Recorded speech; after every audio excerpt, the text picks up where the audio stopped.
2025 సంవత్సరానికి సంబంధించి కేంద్ర రైల్వే బడ్జెట్ ప్రవేశపెడుతున్నారు.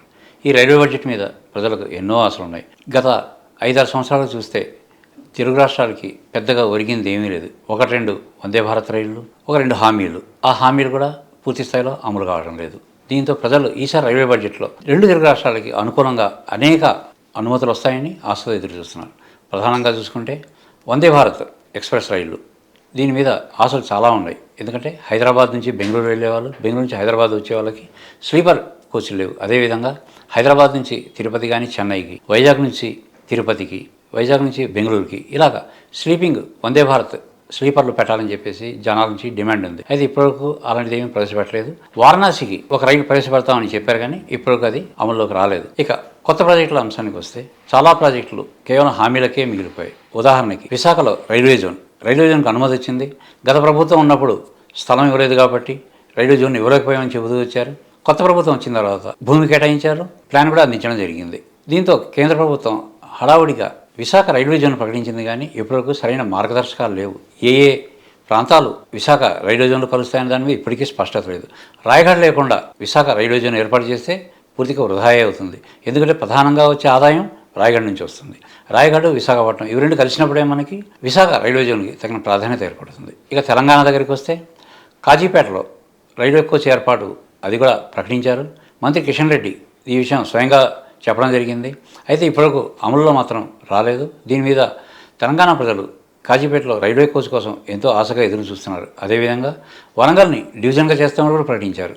ఆ డివిజన్ స్థాయికి పెంచినప్పుడు అనేక వసతులు మనకి అందుబాటులోకి వస్తాయి. కానీ ఇప్పటివరకు కేంద్ర ప్రభుత్వం నుంచి సరైన స్పష్టత రాలేదు. మరోపక్క అనేక రైల్వే మార్గాలు ప్రవేశపెడతామని చెప్పారు. అదంతా కూడా ఇంకా పెండింగ్లోనే ఉంది. గూడూరు నుంచి శ్రీశైలానికి, తర్వాత అమరావతికి సంబంధించి ఒక ప్రధానమైనటువంటి ఎక్స్ప్రెస్ రైల్వే లైన్ అన్నారు. అది కూడా ఇప్పటికి ఎటువంటి నోచుకోలేదు.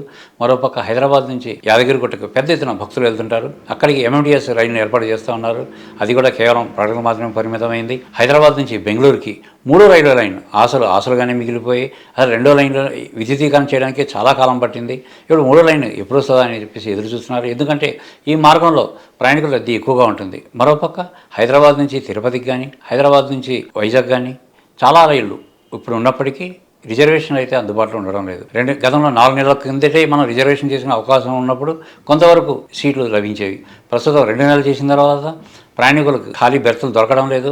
రిజర్వేషన్ ఎప్పుడు కూడా రిగ్రెట్ అనేది మాత్రమే మనకు కనిపిస్తుంది. దీంతో తెలంగాణ నుంచి ఆంధ్రప్రదేశ్కి వెళ్ళే ప్రయాణికులు అనేక ఇబ్బందులు పడుతున్నారు. ప్రధానంగా చూసుకుంటే సంక్రాంతి, ఉగాది, దీపావళి నాటి పండుగలలో ప్రయాణికులు తమ కుటుంబాలని చేరుకుని సంతోషంగా గడపలేని పరిస్థితి మనం పరిశీలించవచ్చు. హైదరాబాద్ నగరానికి వస్తే regional ring road RRR road వేస్తున్నారు. దానికి అనుగుణంగా పక్కనే రైల్వే లైన్ కూడా వేయాలన్న ప్రతిపాదనలు ఉన్నాయి. ఈ ప్రతిపాదన మీద ఎంపీలు కేంద్ర మంత్రి వైష్ణవ్ని కలిసి వివరించడం జరిగింది.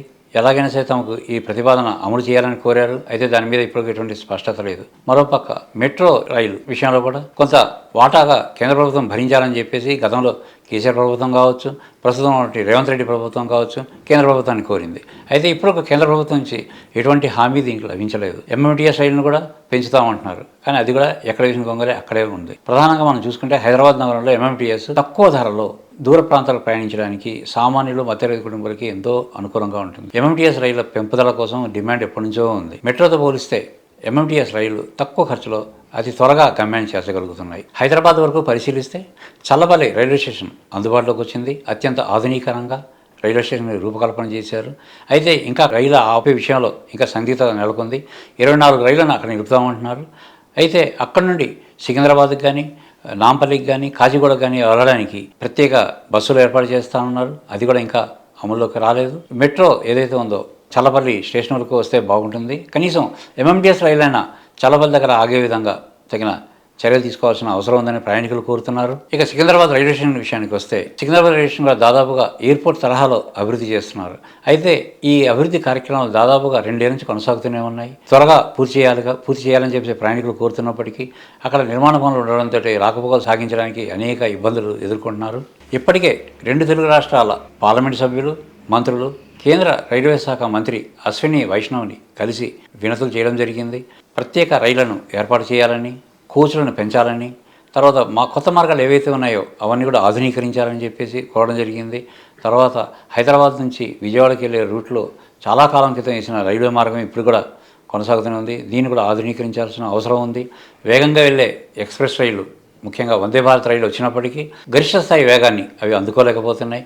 ప్రధాన కారణం రైలు మార్గాలు సరిగ్గా లేకపోవడం. ఇది కూడా పటిష్టం చేయాల్సిన అవసరం ఉంది. అదేవిధంగా హైదరాబాద్ నుంచి తిరుపతికి, హైదరాబాద్ నుంచి వైజాగ్కి, హైదరాబాద్ నుంచి బెంగళూరుకి మూడో రైల్వే లైన్ ఏర్పాటు అవసరం ఉంది. దీన్ని కూడా పూర్తి చేయాలని చెప్పేసి పార్లమెంట్ సభ్యులు కేంద్ర మంత్రిని కలిసి విజ్ఞప్తి చేయడం జరిగింది. ఈసారి రైల్వే బడ్జెట్ పూర్తిగా 2 తెలుగు రాష్ట్రాలకి అనుకూలంగా ఉంటుంది. ఆశించిన మేరకు రైళ్లు ప్రవేశపెట్టడంతో పాటు ఏదైతే ప్రాజెక్టులు పెండింగ్లో ఉన్నాయో అవన్నీ కూడా పూర్తి చేస్తారన్న నమ్మకం అటు పార్లమెంట్ సభ్యుల్లోనూ ఇటు ప్రజల్లోనూ వ్యక్తమవుతుంది.